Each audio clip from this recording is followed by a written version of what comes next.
네, 3월 3일 목요일장 마감됐습니다. 이 종목이 수상하다 고일스탑 시간 통해서 이번 주 마지막 거래일 내일장 대비 전략 세워보겠습니다. 오늘은요, MBN골드 박근호 매니저님과 함께하겠습니다. 매니저님 안녕하세요. 자, 시청자 여러분 안녕하십니까? 매주 목요일의 남자 박근호입니다. 자, 오늘 하루 너무 수고 많이 하셨고요. 오늘 시장 장 마감해서 편안하게 시장 얘기와 종목 얘기 여러분들과 함께하도록 하겠습니다. 채널 고정하시고 끝까지 시청해 주시면 감사하겠습니다. 네, 목요일의 남자 박근호 매니저님과 함께 내일장 대비 전략 세워보겠습니다. 먼저 공략주 리뷰부터 하고 넘어가 보겠습니다. 지난주에도 리뷰를 해주셨는데 HRS 지난주에 네. 리뷰해주시고 조금 더 올라가서 추가 네, 상승했습니다. 계속 올라가고 있습니다. 네, 20% 최고가 대비했을 때 20% 수익이 나고 있는데요. 어떻게 앞으로는 대응 전략 어떻게 세워볼까요? 일단 약간의 테마성 상승이 끼어 있는 것 같긴 해요. 사실 원전 관련주로 굉장히 핫하게 움직였던 종목이기 때문에. 하지만 이 종목을 이제 원전 테마로 살 것이냐 보고 있는 것이냐 아니면은 이 해룡 실리콘에 좋아지고 있는 어떤 업황을 볼 것이냐 이 두 개의 어떤 포커스를 어느 쪽에 맞추냐에 따라서 굉장히 틀려질 것 같은데 일단은 반반 정도라고 느낌을 보시고요. 단기적으로 원전 관련주로 봐오신 분들은 조금 더 갖고 가셔도 될 것 같고 기업 내용을 보겠다 하시는 분들은 뭐 우리가 보통 매수를 할 때 한날 한시에 사시는 버릇들이 있는데 비중을 우리가 흔히 얘기하는 올인을 들어가든 아니면 5% 10% 사시더라도 조금씩 나눠서 사는 팔고 사는 전략이 좀 필요한데 조금씩 나눠서 사셔도 시장 대비해서 굉장히 견조하기 때문에 테마가 아니더라도 저는 개인적으로 뭐 나쁘지 않을 것으로 보고 있거든요. 그래서 네. 갖고 계신 분들은 홀드 포지션 유지하시고요.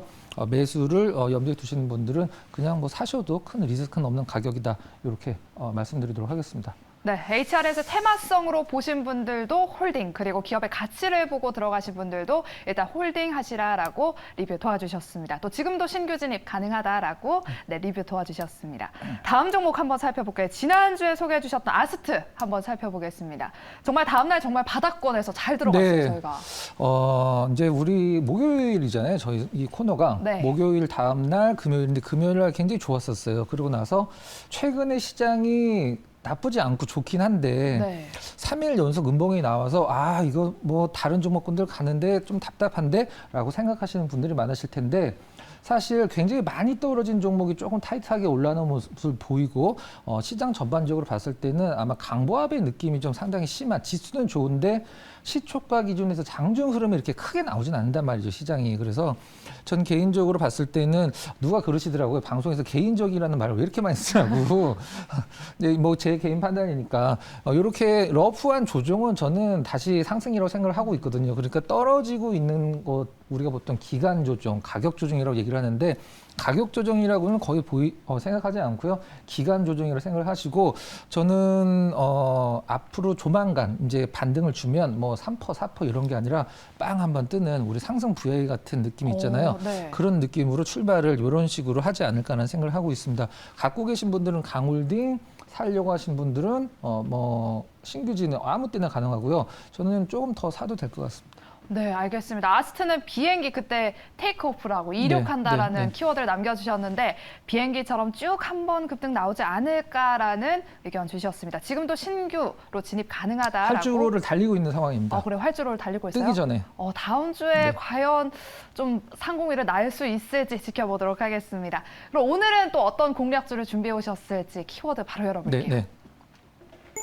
에디슨과 테슬라. 에디슨 싸우고 대 있는 테슬라. 거예요? 네, 그렇죠. 네. 왜요?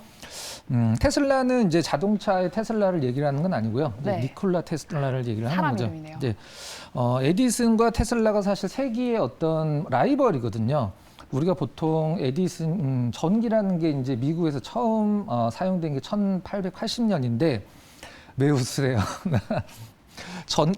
직류를 만든 게 에디슨이죠. 직류를 만든 게 에디슨이고 네. 최근에 이제 가전제품 많이 쓰는 교류를 만든 게 이제 테슬라거든요. 두 사람에 대해서 잠깐만 설명을 하고 왜 오늘 이 종목을 갖고 왔는지 설명드려보도록 할게요. 에디슨이 전기를 제일 발명을 먼저 해서 발명의 아버지, 전기 아버지라고 불리잖아요. 네. 근데 직류를 만들었단 말이죠. 근데 미국 사람이에요. 근데 이 테슬라, 니콜라 테슬라 세르비아 사람인데 원래 세르비아가 미국인이긴 하죠.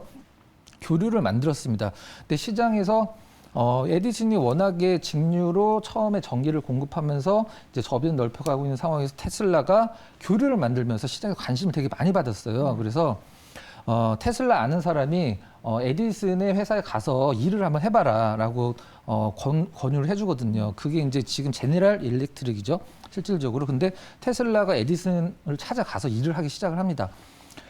교류라는 게 굉장히 좋은데 직류보다 훨씬 더 좋습니다라고 설명해도 에디슨이 전혀 받아들이진 않는 거예요. 그래서 에디슨이 테슬라한테 그러면은 우리 직류를 조금 더 보완을 하는 걸 네가 만들어라. 그럼 내가 그때 당시에 100억 원 넘는 돈을 주겠다라고 얘기를 하거든요. 근데 네. 테슬라가 만들었어요.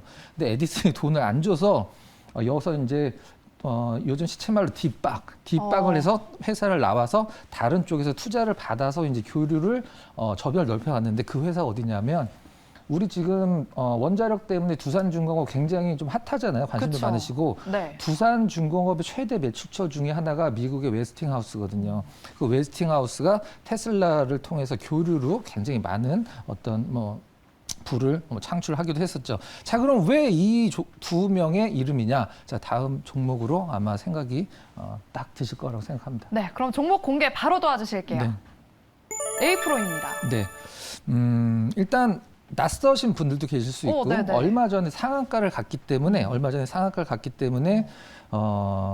저 종목 있으면 좋겠다라고 생각을 하실 수도 있는데 굉장히 좋은 자리가 와서 추천을 드리도록 하겠습니다. LGGM 합작 배터리사가 미국에 있는데요. 네바다주에 있는 테슬라 기가팩토리가 제일 큰 배터리 공장이고 이 회사가 전 세계에서 두 번째로 큰 회사라고 보시면 될 것 같습니다. 활성화 장비를 공급을 했는데 활성화 장비라는 건 뭐냐면 셀 기업들이 우리나라의 LG, 엔솔이나 SK 같은 온 같은 회사들이 배터리를 만들면 배터리를 처음 만들면 그 안에 아무것도 없거든요. 전기가 없기 때문에 거기다 전기를 넣는 장비를 만드는 굉장히 중요한 장비인데 한 200억 넘는 매출을 이뤄냈다 보시면 될 것 같고 일단 최근에 가장 핫한 제가 생각을 했을 땐 전 세계에서 지금 가장 빠르게 성장하고 있는 섹터 여러 가지가 있긴 합니다만은 우리가 보통 실리콘 카바이드 반도체 그다음에 겐 반도체라고 얘기를 하는 전력 반도체거든요.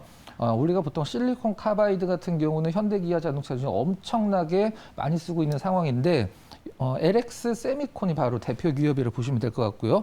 그 중에서 실리콘 카바이드 전력 반도체 말고 겐 쪽으로는 우리나라에서 여러분들 많이 5G로 많이 아셨던 RFHIC와 A-프로가 그 중심에 있다고 보시면 될 것 같습니다. 무상증자 후에 상승분이 별로 나오지도 않았습니다. 지금 무상증자 가격 정도예요. 그래서 앞으로 올라갈 가능성과 윗단을 좀 열어놓고 가격적인 좀 메리트가 있다라고 생각을 해서 오늘 여러분들한테 말씀드리고 다시 한번 강조드리지만 지금 전 세계에서 가장 많이 성장을 하고 있는 섹터가 이 실리콘 카바이드 겐 전력 반도체거든요. 네. 네. 그러면 가장 성장성 높은 종목이다라고 말씀해 주셨고 실제로 우리 시장에서 상한가까지 갔던 종목인데 그럼 목표가 그리고 손절가 어느 정도로 바라봐야 할까요? 목표가는 내용 안 보나요? 더 보여주세요 그러면. 네, 자료가 많이 있거든요. 다음 장 네. 한번 보면서 말씀드리도록 하겠습니다. 어쩐지 제가 자료를 준비해 오셨는데 네. 왜 안 하시나 했어요. 네이버 우리가 보통 포털 사이트에 우리가 충전기를 할 때 우리가 겐 충전기라는 얘기 한번 들어보신 적 있으세요? 개인 충전이요? 겐, GAN, 오. 질화관륨인데 요즘에는 이 질화관륨 충전기가 대세거든요. 이게 바로 겐을 이용한 질화관륨을 이용한 충전기고요. 다음 장 한번 보여주세요. 다음 장은 이건 이제 미국에 짓고 있는 GM과 LG, 엔솔의 합작 공장의 전경입니다. 막 짓고 있는 세계에서 가장 큰 두 번째로 가장 큰 공장이고요. 네. 여기에 A-프로가 장비를 납품을 했죠. 활성화 장비를 굉장히 중요한 장비고 다음 장 한번 보여주세요. 다음 장은 이제 A-프로의 홈페이지에서 따온 부분인데 일단 전기차용 급속 충전이라고 나와 있는데 이 부분이 상당히 앞으로 좋은 꾸준한 성장성을 나타낼 섹터로 보시면 될 것 같고 개념을 잠깐 설명해 드리도록 하겠습니다. 다음 장 2장 정도 남았는데 이제 인버터랑 컨버터라는 게 있는데 이제 인버터와 컨버터가 뭐냐면 직류를 교류로 바꾸고 교류를 직류로 바꿔줘야 되거든요. 최근에 자 파란색 창을 보시면 전기차 배터리는 직류를 씁니다. 직류를 쓰는데 전기차 배터리 직류를 사용해서 모터는 교류를 사용하거든요. 그럼 그걸 되네요. 바꿔줘야 된단 말이죠. 그다음에 전기차 충전기는 또 교류를 사용을 하는데 전기차 배터리는 또 역시 직류를 사용하기 때문에 역시 또 바꿔줘야 돼요. 그다음 우리가 보통 화석 연료를 사용을 하는 어떤 발전소 같은 경우와 지금 신재생 에너지 완전 다르거든요. 태양광, 풍력, 수력 같은 경우는 직류를 사용을 하는데 그걸 한전에다 팔려면 교류를 바꿔서 팔아야 되기 때문에 역시 인버터 컨버터가 필요하죠. 인버터는 이제 직류를 교류를 바꿔주는 거고 컨버터는 교류를 직류를 바꿔주는 건데 가장 쉽게 설명하면 여기 SiC는 이제 실리콘 카바이드, LX 세미콘, 그다음에 걔는 같은 경우는 RF, HIC, 그다음에 지금의 A-프로라 보시면 될 것 같은데 전력 반도체가 뭔가요? 가장 쉽게 설명드리면 우리가 지금 쓰는 반도체는 5W 정도밖에 못 버티는데 굉장히 고온과 고압을 견딜 수 있는 반도체가 전력 반도체라고 생각하면 가장 쉬울 것 같아요. 다음 장 하나 정도 남았는데 앞으로 전 세계에서 겐 관련돼서 질화 관련돼서 성장성을 미리 예측을 한 물론 성장을 지금 하고 있습니다. 2019년도서부터 2026년도까지 나오고 있는데 또 나오지만 개인적인 의견이 아니라 전 세계에서 지금 가장 빠르게 성장하고 있는 섹터가 바로 이쪽 섹터거든요. 그래서 관심을 좀 반드시 둬야 된다. LX 세미콘은 일단 이것 때문에 많이 좀 갔고 물론 다른 것도 있긴 했지만 그래서 오늘 종목 여러분들 좀 관심 있게 보셨으면 좋겠습니다. 네, A-프로 그러면 목표가, 손절가 어느 정도로 바라볼까요? 일단 A-프로 목표가, 손절가 제시를 좀 해드리도록 하겠습니다. 목표가는 지금 가격 기준으로 25,000원, 손절가는 16,000원 정도 제시를 해드리도록 하겠습니다. 네, A-프로였고요. 오늘의 공략주였습니다. 목표가는 25,000원, 손절가 16,000원 제시해 주셨다는 점까지 참고해 주시기 바랍니다. 그럼 이제 공략주까지 다 알아봤고요. 오늘 시장에서 특징된 종목들 고인스탑 알아보는 시간 가져보겠습니다. 오늘 시장을 알아야 또 내일장 대비 전략을 세울 수 있겠죠. 오늘 시장에서 핫했던 10개 인기 검색 키워드 한번 열어보겠습니다. 해운주 자동차 자리했고요. 탄소 섬유, 그리고 건설주, 정치 테마주, 그리고 임플란트, 마지막으로 사료주가 이렇게 10개 인기 검색 키워드에 자리했습니다. 그럼 10개 종목들 종가 바로 확인해 볼게요. 오늘 상승장이었어서 그런지 모두 다 이렇게 빨간불, 제 의상처럼 이렇게 빨간불을 나타냈는데요. 자세하게 특징된 종목 고인스탑 알아보도록 하겠습니다. 먼저 기아부터 살펴볼게요. 3위에 위치했는데요. 오늘 2.36% 상승 마감했습니다. 오늘 CEO 인베스터데이 자리에서 중장기 계획을 발표했어요. 내일은 더 갈 수 있을까요? 자, 일단 그 의견을 드리고 의견을 좀 말씀드리도록 하겠습니다. 네. 일단 오늘 현대 기아자동차 바닥권에서 좀 굉장히 아침서부터 장 초반서부터 타이트한 모습을 봤는데요. 보여줬는데 의견들이 좀 많이 나왔습니다. 증권사에서도 리포트들이 좀 많이 나왔고 좀 과도하게 빠졌다라고 어떤 의견들이 좀 대다수였었는데 자 그렇다라고 하면 현대 기아 자동차 그리고 또 오늘 또 우리 예전에 동학개미 운동처럼 과도하게 많이 빠진 거를 죽기만 하면은 오른다라고 해서 지금 개인 투자자들이 현대기아자동차를 그냥 무지성 매매를 많이 매수를 하고 있다라는 기사도 한번 나왔습니다. 그럼 시장에서 걱정을 하는 기아차의 어떤 우려는 과연 기우인 것인가 우리가 한번 판단을 해볼 필요가 있을 건데요. 일단 제가 지난 시간에도 현대차를 한 걸로 기억을 하는데 현대자동차는 러시아에서 원래 달러로 결제를 받거든요. 근데 지금은 그 부분이 문제가 된다라고 생각하지는 않고 우리나라에서 수출하는 물량과 러시아의 상트페테르부르크인가요? 그래서 생산하는 물량을 합쳐서 30만 대가 넘는 물량을 러시아와 그 근처 나라한테 파는데 자 우리가 이걸 한번 생각을 해봐야 될 것 같아요. 러시아 사람들은 달러를 주고 자동차를 사지는 않습니다. 루브라를 주고 살 텐데 지금 루브라가 엄청나게 급락을 해 있죠. 물론 전쟁이 끝나고 제재가 풀린다라고 하면 루브라도 정상화될 수는 있겠지만 그게 과연 언제가 될 것이냐. 당분간은 자동차에 대한 소비가 있기는 좀 힘들 것 같고 루브라를 주고 자동차를 사야 되는 러시아 권역의 사람들은 루브라가 굉장히 많이 가격이 급락해 있기 때문에 무언가를 사는 데 있어서는 지금 엄밀히 말해서 굉장히 불가능에 가까운 수준까지 떨어져 있습니다. 루브라가. 그 부분이 가장 큰 문제라고 생각을 하고 있고요. 현대기아 자동차에서 과연 러시아 권역에 해당하는 부분이 어느 정도 되는가 그것도 중요할 텐데 우리가 보통 다른 자동차 제조회사들 GM이나 포드나 볼보나 이런 기업들 같은 건 사실 엄밀히 말해서 러시아 애플과 마찬가지로 우리가 그냥 안 팔아도 돼라고 생각하고 안 팔 수도 있긴 합니다만은 현대기아 자동차 기준에서는 굉장히 많은 공을 들인 국가거든요. 전 세계 마켓 현대기아 자동차 기준으로는 한 6% 정도 되는 것 같은데 6% 그거 별거 아닌데라고 생각을 하지만 얘기가 그렇게 쉽지만 않은 것 같아요. 시장에서 이런 걱정을 할 수 있습니다. 지금 북한과 미국의 문제가 뭐냐면 제재를 먼저 풀어 미국은 핵무기를 먼저 없애 뭐 이런 뭐 줄다리를 하고 있는데 지금 러시아도 마찬가지로 갈 것 같아요. 제가 봤을 때는 니네 제재를 먼저 풀어라. 그럼 우리가 한번 생각해 볼게. 이렇게 생각할 수 있고 미국과 다른 전 세계 국가들은 전쟁을 먼저 끝내. 그럼 제재를 풀지 말지 우리가 생각해 볼게. 요 두 개의 줄다름질이 확전은 안 가더라도 굉장히 오랜 시간을 갈 수도 있는 상황입니다. 실질적으로는. 그래서 이렇게 길어지면은 러시아에 진출해 있는 우리 현대기아 러시아와 우리나라 교육의 절반 이상이 자동차 부품이거든요.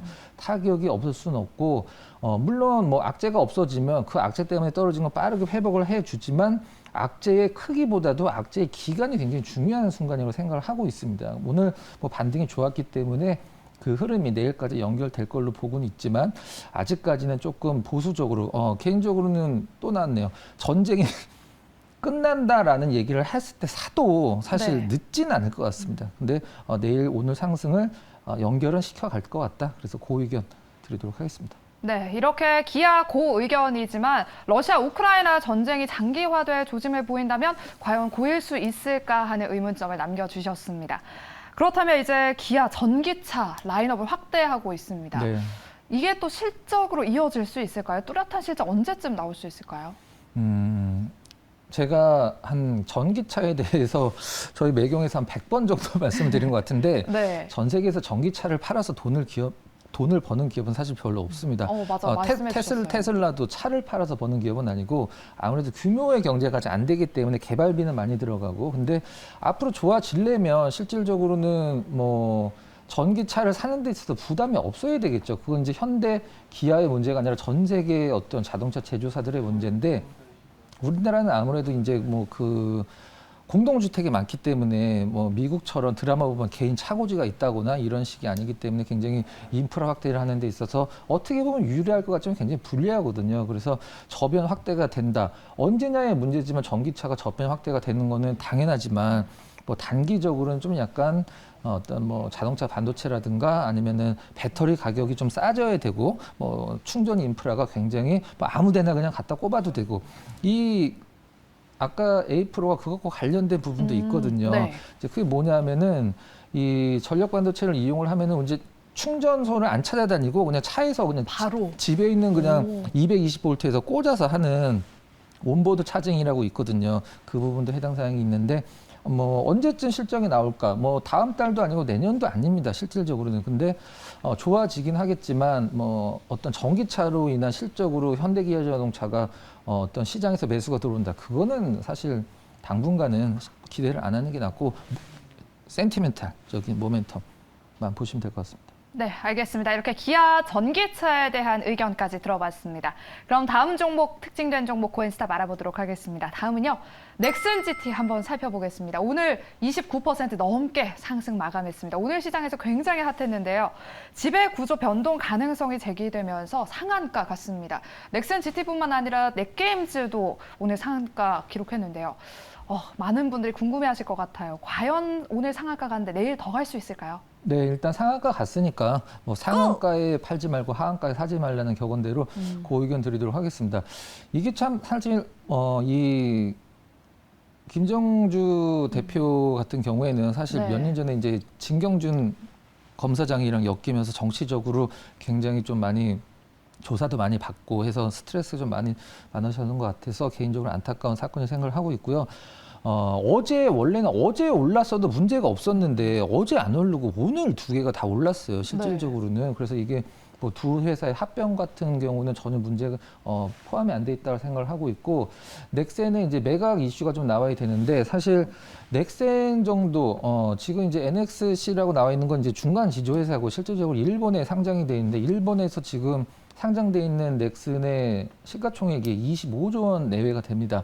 지금 현재 우리나라 대표 게임사라고 할 수 있는 게임사 중에 하나의 NC 같은 경우 10조 원이죠. 많이 떨어져서 과연 25조 원의 덩치를 가진 물론 매각을 했을 때는 한 3년, 4년 전에 15조 원 정도 얘기를 나왔고 여러 가지 회사에서 좀 뭐라 그래야 될까요? 인수 의사가 타진이 되긴 했었습니다. 너무 크기 때문에 그런 부분을 좀 해서 매각을 철회를 하긴 했는데 일단 지분은 팔아야 되죠. 이제 김정주 이사의 대표의 어떤 그 상속세 때문에 그거를 받는 분들도 몇 조 원의 상속세를 내야 되기 때문에 일정 지분은 팔아야 되는데 그걸 과연 누가 갖고 가느냐가 일단 저는 1단계 문제라고 생각을 하고 있고요. 네. 10조 원, 15조 원 되는 어떤 이 매각 대금을 치를 수 있는 기업이 과연 우리나라에 있나. 최근에 카카오 쪽에서 얘기를 나오고 있긴 합니다만 제가 봤을 땐 무리일 것 같고 가장 큰 어떤 그 가능성이 있는 건 중국의 이제 텐센트인데 사실 예전만 같았으면은 텐센트가 인수를 할 수도 있긴 했었습니다만 지금 중국에서 게임사들 규제가 굉장히 크거든요. 그래서 굳이 그리고 또 이 넥슨이 진출해 있는 지역과 이 텐센트 같은 중국에서 겹치기 때문에 텐센트 입장에서는 굳이 또 이걸 인수할 필요가 없고 또 넥슨이 IP가 굉장히 다변화 있긴 한데 우리가 보통 원 IP 기업이라고 하는 건 뭐 NC 소프트나 크래프톤 같이 게임 하나로 먹고 사는 기업들이 있거든요. 네. 리니지 그다음에 그 크래프톤 같은 경우 거의 원 IP거든요. 게임 하나로만 이제 먹고 사는데 넥슨 같은 경우는 뭐 굉장히 좀 다변화돼 있죠. 물론 지금은 던전 앤 파이터로 거의 다 매출을 올리고는 있는데 그러면 과연 이 매각을 언제 진행할 것인가? 당장은 안 나오겠죠. 실질적으로는 일단 상속세를 낼 때 그 지분을 누가 블록딜로 갖고 가느냐가 저는 가장 중요할 것 같고요. 일단 이 오늘 상한가를 간 걸 갖고 계신 분들은 굉장히 축하드리지만 이슈 때문에 갔기 때문에 뭐 나는 이거는 뭐 매각할 때까지 갖고 가겠다라고 하는 건 저는 개인적으로 좋은 전략은 아닌 것 같아요. 그래서 네. 오늘 상한가 갔기 때문에 내일 시초가는 무조건 좀 뜨겠죠. 별다른 이유 없으면. 그래서 상한가 뭐 갖고 가신 분들 굉장히 축하드리고 매도 포지션 잘 잡으셔서 고가에 좀 매도를 하셨으면 좋겠습니다. 개인적으로는 내일은 길게 갈 때는 아닐 것 같고요. 내일은 일단은 시초가는 좀 띄우는 모습 충분히 나올 수 있고 가능하다. 그래서 그 의견 드리도록 하겠습니다. 네, 단기적으로 내일은 일단 넥슨 GT 고 의견 주셨습니다. 그럼 넥슨 GT가 이제 넷게임즈와 합병을 하겠다고 밝혔잖아요. 네. 어떤 시너지 효과를 좀 기대할 수 있을까요? 뭐 사실 같은 계열인데 그냥 합친 거긴 하지만 실질적으로 이제 넥슨은 4개의 회사로 이제 돌아가게 되죠. 신규 게임 본부가 있고요. 그다음에 네오풀, 그다음에 원더홀딩스, 그다음에 지금 두 회사가 합쳐서 넥슨 게임즈로 이제 이름을 바꾸게 되는데 바뀌는 건 사실 아무것도 없습니다. 사실 근데 인력들을 조금 더 효율적으로 관리를 하고 각 게임사들마다 어떤 그 일장일단이 있기 때문에 그런 부분은 상당히 좋긴 한데 오늘 상승에 대해서는 전 이 부분은 아닌 것 같고 뭐 굉장히 예전에 나왔던 재료이기 때문에 그래서 합병을 통해 어떤 기대할 수 있는 시너지는 말로는 뭐 굉장히 뭐 인력 관리라든가 아니면은 각 게임사들의 장단점을 합쳐서 시너지 효과를 내겠다. 말은 쉽긴 한데 사실 저는 어차피 같은 회사였기 때문에 뭐 특별한 건 없을 것이다. 개인적으로 그렇게 생각합니다. 네, 알겠습니다. 이렇게 넥슨 GT와 함께 넷게임즈에 대한 이야기 들어봤습니다. 그럼 다음 특징된 종목 코엔스탑 알아보도록 할게요. 다음은 효성 첨단 소재 한번 살펴보겠습니다. 오늘 4.62% 상승 마감했습니다. 탄소 섬유 생산 라인 증설 결정에 상승했습니다. 주가 이제 50만 원 선 탈환했는데요. 내일은 더 갈 수 있을까요? 고일까요, 스탑일까요? 네, 고 의견 드리도록 하겠습니다. 뭐 지금 시장 상황에서 웬만하면 뭐 고를 가야죠. 네, 우리가 보통 고스톱 칠 때 고 하듯이. 탄소, 섬유, 수소 관련돼서 사실 효성 첨단 소재의 실적은 사실 굉장히 미미하거든요. 원래는 자동차 쪽이 굉장히 커요. 그 타이어 코드, 안전벨트 뭐 이런 데 들어가는 이제 소재를 만드는 게 거의 전체 매출을 100이라고 봤을 때 한 거의 65에서 70 정도. 그다음에 의류 쪽이 한 30 정도 들어가는데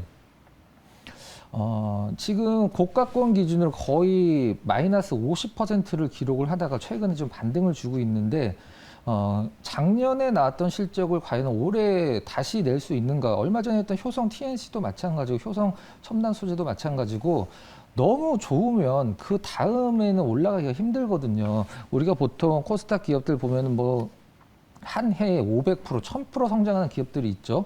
뭐 시젠이 좋은 예일 것 같은데 시젠이 만약에 그 퀀텀 점프하는 영업이익을 앞으로 10년 동안 유지만 한다. 주가가 과연 올라갈까요? 올라가진 않습니다. 당연히 떨어집니다. 왜 그러냐면 더 좋아지는 기업을 사야 내가 갖고 있는 주식을 더 비싼 가격에 팔 수 있지, 좋지만 유지만 해주면은 가격은 올라가지 않거든요. 일단 매도가 많이 나오기 때문에 고가권에서 굉장히 많이 떨어졌어요. 우리가 흔히 하는 얘기로 50% 떨어진 종목은 100%가 올라가야지 본전이 온다라고 얘기를 하고 있는데, 네. 자, 그렇다라고 하면은 뭐 올해 더 작년보다 더 좋을 것인가? 조금은 그 부분은 우리가 퀘스천 마크를 붙이고 보수적으로 봐야 된다라고 생각을 하고 있고요. 최근에 좀 바닥 잡은 모습은 보였지만 실질적으로 고점 찍고 내려온 구간에서 바닥 잡다가 또 계속 빠졌거든요. 이건 시장 때문에 빠진 건 아니거든요. 이제 작년보다 더 좋아지기 힘들다라는 의견들도 우리가 보통 뭐 피크 아웃이다라는 단어를 많이 씁니다. 그런 부분 때문에 떨어지긴 한데, 아무튼 뭐 가격적으로 거의 50% 마이너스에서 반등하는 것은 어떤 어디까지 올라가겠다라는 것을 딱 제시하기는 힘들지만 당분간은 상승 흐름을 좀 유지할 가능성이 좀 높다. 그래서 그 의견 드렸습니다. 네, 이렇게 효성 첨단 소재는 그 의견을 주셨습니다. 그렇다면 작년에 그래도 수소 관련주들 시세 한번 크게 냈었잖아요. 네. 올해는 좀 기대하기 힘들까요? 일단 정부, 그다음에 정부 정책, 그다음에 현대자동차 때문에 이제 수소 관련주들이 굉장히 많은 관심을 받았는데, 현대자동차에서 일단 제네시스에 한해서 수소차 개발은 중단하겠다라고 네. 얘기가 나왔죠. 일반 사용자들이 쓰기에는 거의 불가능에 가까운 사실 자동차거든요. 보증 기간이 지났다 그러면은 이 수소 스택이 고장나면 뭐 5천만 원, 차가 보증이 지났는데 수소 스택이 고장나면 5천만 원을 내서 내 돈을 주고 고쳐야 돼. 너무 비싸네. 너무 비싸죠. 사실 전기차도 마찬가지예요. 사실 보증 기간 끝나면 타기가 힘듭니다. 근데 일단 지금 수소 때문에 어떤 올라가는 시절은 아니고, 정부에서 이제 정책이 좀 바뀐, 이제 정부 바뀌잖아요. 3월달 되면 정부 정책이 많이 바뀔 텐데, 그때 한번 기대를 할 수 있고, 아무래도 현대자동차에서 계속 좀 푸시가 들어와줘야 되는데, 현대자동차가 좀 약간 지금 수소와 관련돼서 너무 좀 뜨뜻미지근합니다. 아무래도 전기차에 지금 올인을 해야 되는 상황에서 수소차가 조금 약간 부담이 될 수도 있는 상황인 것 같은데, 수소차는 뭐 자동차를 팔려고 작년에 현대차가 아마 수소차를 300 몇십 대 정도 팔았을 거예요. 전 세계 1위 수소차 판매 380대.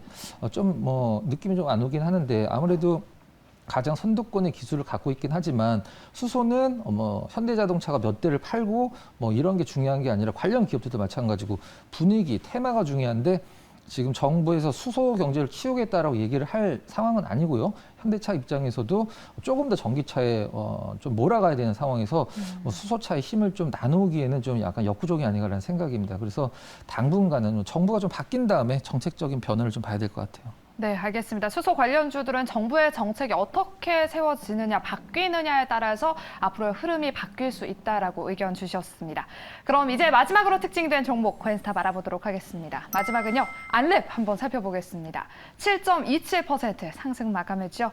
야권 대선 후보들의 단일화 소식에 관련주들 오늘 시장에서 급등했습니다. 안랩 내일 이 흐름 더 이어갈 수 있을까요? 좀 개인적으로 안타깝습니다. 전 스탑 의견을 드리도록 하겠습니다. 네. 스톱! 오늘 아침에 그 윤 후보 관련된 종목군들이 뜨는 거는 이해를 많이 하셨을 거예요. 근데 안철수 대표 이제 후보라고 하면 안 되겠죠? 네. 왜 이게 올라가는 거냐?